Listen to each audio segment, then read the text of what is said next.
మేము అటు చేస్తే ఇటు చేస్తాం, మేము ఇటు చేస్తే అటు చేస్తామని చెప్పి మీరు మాట్లాడినంత మాత్రాన్నే మాకేం భయం లేదు. మీరు పెన్షన్లు తీస్తారా ఉంటారా అని చెప్పి ఎవరి జోబులో నుంచో డబ్బు ఇచ్చినట్టుగా ప్రజలు కట్టినటువంటి పనుల్లో ప్రభుత్వం ఇచ్చినటువంటి హామీ ప్రకారం ఇచ్చేటువంటి దానికి సంబంధించి మేము ఇవ్వకపోతే అంటే ఇవ్వకపోవడం ఎవరు డబ్బులు ఇస్తున్నారు? ఎవరు డబ్బులు ఇస్తున్నారు? మీరు ప్రభుత్వం ఇచ్చేటువంటి డబ్బు ఇచ్చేటువంటి పరిస్థితుల్లో ప్రభుత్వానికి బాధ్యతలు ఉంటాయి. ఆ బాధ్యతలు మీరు నెరవేర్తించాలా. అంతేగాని మేము ఇవ్వకపోతే మేము చేయకపోతేనంటే ఇంకా దానికి సంబంధించినటువంటి దాంట్లో మీరు ప్రజాప్రతినిధులుగా ఉండడానికి అర్హత లేదని దాని అర్థం. ఏ వ్యక్తి అయినా పరిపాలించేటువంటి వాడు ప్రజలకు సంబంధించి ప్రభుత్వం తీసుకున్నటువంటి అభివృద్ధి సంక్షేమ కార్యక్రమాలని ప్రజలందరికీ అందించాలనేటువంటి వాడు నాయకుడు అవుతాడు తప్ప పక్షపాత వైఖరితో నేను ఒక కులానికి సంబంధించినటువంటి వాడిని, ఒక మతానికి సంబంధించినటువంటి వాడిని, ఒక పార్టీకి సంబంధించినటువంటి వాడికి నేను ఇస్తాను అంటే అంతకన్నా ఇంకా అటువంటి మాట్లాడేటువంటి వాటి గురించి మనం ప్రజలు ఆలోచన చేయాలి. అంటే ఏ విధంగా మాట్లాడుతున్నారు, ఏ విధంగా మీ ప్రవర్తన ఉంది, ఏ విధంగా మీ ఆలోచన విధానాలు ఉన్నాయనేటువంటిది ఈరోజు తెలుగుదేశం పార్టీకి సంబంధించి కానీ తెలుగుదేశం పార్టీ నాయకులకు సంబంధించి మాట్లాడేటువంటి విధానాలు ఏ విధంగా ఉన్నాయనేటువంటి దానికి ఇవన్నీ ఉదాహరణ.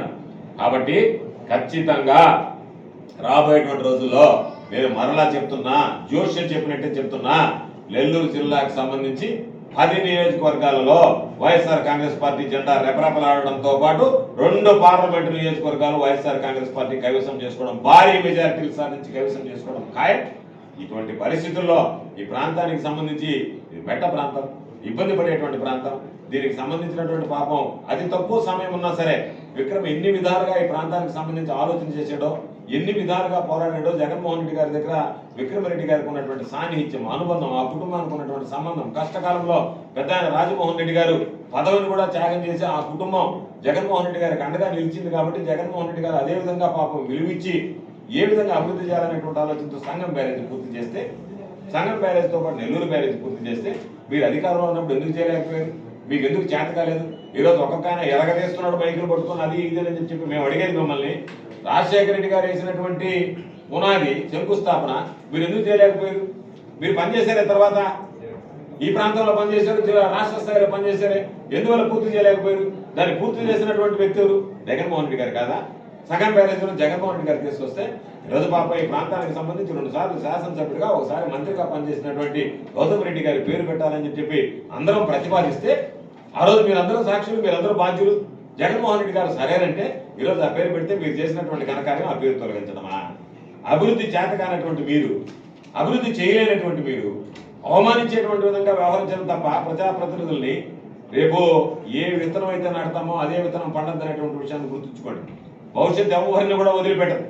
చేసినటువంటి తప్పులు, మనం చేసినటువంటి పాపాలు శాపాల్లాగా వెంటాడుతున్నటువంటి విషయాన్ని గుర్తుంచుకుంటే మంచిది.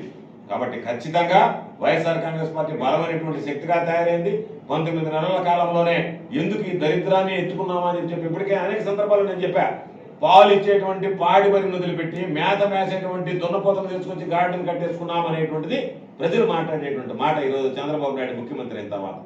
కాబట్టి ప్రజలు అన్ని వాస్తవాలు గమనించారు, త్వరలోనే గుర్తించారు. కాబట్టి ఇంత త్వరగా ఇంత వ్యతిరేక మరలా చెప్తున్నాం, వైఎస్ఆర్ కాంగ్రెస్ పార్టీకి సంబంధించినటువంటి నాయకుల్ని, కార్యకర్తల్ని వేధించినటువంటి వ్యక్తులు, వాళ్ళకి అండగా నిలిచినటువంటి అధికారులు ఇద్దరు కూడా భారీ మూల్యం చెల్లించుకోవాల్సినటువంటి పరిస్థితి ఏర్పడుతుంది. ఎవరిని విడిచిపెట్టాం. రెడ్ బుక్ లాగా పండేది మా డిజిటల్ బుక్ అనేటువంటిది న్యాయబద్ధంగా వ్యవహరిస్తుంది, రెడ్ బుక్ అనేటువంటిది పక్షపాతంగా ప్రవర్తిస్తుంది. కాబట్టి వాటికి ఉన్నటువంటి ప్రధానమైనటువంటి వ్యత్యాసాన్ని గమనించి ఈ సమాజంలో ఎవరైతే అన్యాయం చేశారో వాళ్ళని ఎవరిని క్షమించేది ఉండదు, విడిచిపెట్టేది ఉండదు. విచారణ జరిపిస్తాం, విచారణ ప్రకారం కఠినమైనటువంటి చర్యలు తీసుకోవడం జరుగుతుందని కూడా ఈ సందర్భంగా తెలియజేస్తూ తప్పనిసరిగా జగన్మోహన్ రెడ్డి గారి నాయకత్వంలో వైఎస్ఆర్ కాంగ్రెస్ పార్టీని తిరుగులేని శక్తిగా తయారు చేయడానికి అందరం కలిసి కృషి చేస్తామని ఈ సందర్భంగా తెలియజేస్తాం. విషయాలను తీసుకొచ్చి పదే అబద్ధాలను వదిలివేస్తున్నారు. ఏ సమస్యలు చూసుకున్నా కూడా భూమితో ముడిపడి రాష్ట్రంలో పోలీస్ స్టేషన్లో అత్యధిక కేసులు నమోదవుతున్నాయి. వీటన్నిటికీ శాశ్వత పరిష్కారం చూపాలి. అలాగే గ్రామ స్థాయిలో కానీ, అలాగే పట్టణ స్థాయిలో కానీ ఎక్కడ కూడా ల్యాండ్ డిస్ప్యూట్స్ అనేవి ఉండకూడదు అని ల్యాండ్ టైటిలింగ్ యాక్ట్ను పకడ్బందీగా అమలు చేయాలని ఆల్మోస్ట్ అన్ని ముందుకు తీసుకెళ్ళినటువంటి ఘనత వైఎస్ జగన్మోహన్ రెడ్డి గారు. దానిలో భాగంగానే క్యూఆర్ కోడ్తో పాటు పటిష్టమైనటువంటి సెక్యూరిటీ వ్యవస్థని అమలు పరిచింది. అదే ఈ కూటమి ప్రభుత్వం అధికారంలో లేకుండా ఉన్నప్పుడు ఎన్నికల్లో విపరీతమైనటువంటి ఉంటాయి. ఎందుకంటే ఎప్పుడు బౌండరీలు కొంచెం మారి ఉంటాయి, వదలు వచ్చినప్పుడు ఏదో జరుగుతుంది, రకరకాలు జరిగాయి. కాబట్టి ఆ రీసర్వే చేసేటప్పుడు ఏదో ఒకటి గొప్ప తప్పులు కూడా జరుగుతాయి. అప్పుడు జరిగేటప్పుడు మేము కూడా అందరూ మెచ్చుకున్నాం, మా నోట్లను కూడా కొంచెం సలహాలు కూడా ఇచ్చాం. సార్ మీరు మీ ఫోటో వేసుకుంటే స్వస్థంగా వాళ్ళకి నిలిచిపోతుంది కదా, ఎంతో మంచి పని చేస్తున్నారు ప్రజలకి అని చెప్పి మేము కూడా కొంచెం సలహాలు తప్పు. ఆ సలహా మంచిదో లేదో కానీ దాని తర్వాత టీడీపీ వాళ్ళు మాత్రం తిప్పికొట్టి ఈయన మీ భూమి మీద కబ్జా చేస్తున్నాడని చెప్పి ప్రచారం చేశారు. సరే ఆ రోజు ఎలక్షన్ టైంలో ఏదో నమ్మారనుకుందాం, వదిలేదు. అదే అబద్ధం మళ్ళీ ఈరోజు మళ్ళీ తీసుకుంటున్నాం. అదే ప్రజలు మరీ మూర్ఖులని, ఈ ప్రాంతంలో ఉండే వాళ్ళందరూ ఎదురోళ్ళని, అట్లాంటి అబద్ధాలు మళ్ళీ నమ్మతారని చేస్తూ ఈ విధంగా అవమానపరచడం మంచిది కాదు. ఆ పాస్బుక్కి ఈ పాస్బుక్ తేడా ఏముంది? మేమిచ్చిన పాస్బుక్కి మీరిచ్చిన పాస్బుక్కి ఒక్క లైన్ తేడా అన్నా ఉందా?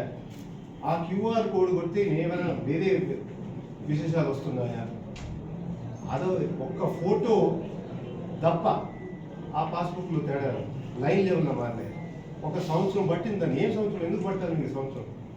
ఇప్పుడు మళ్ళీ మీరు రీసర్వే చేయట్లేదా? ఇవన్నీ చేస్తూ మళ్ళీ తప్పంతా మేమంట దొంగ నోటు ఇచ్చామంట, పాత ప్రభుత్వం ఇచ్చారని చెప్పి ప్రచారం చేస్తారు. ఇప్పటికైనా తప్పుడు ప్రచారం ఆపండి. అమ్మఒడి మీరు ఇచ్చినట్టు మీరు ఏ విధంగా చెప్తున్నారు, అదేవిధంగా మిగతా క్రెడిట్ అంతా చోరు చేసుకోవడం అవన్నీ ఆపించి మీరిచ్చిన హామీలు అమలు చేయమని చెప్పి మీ అందరికీ ద్వారా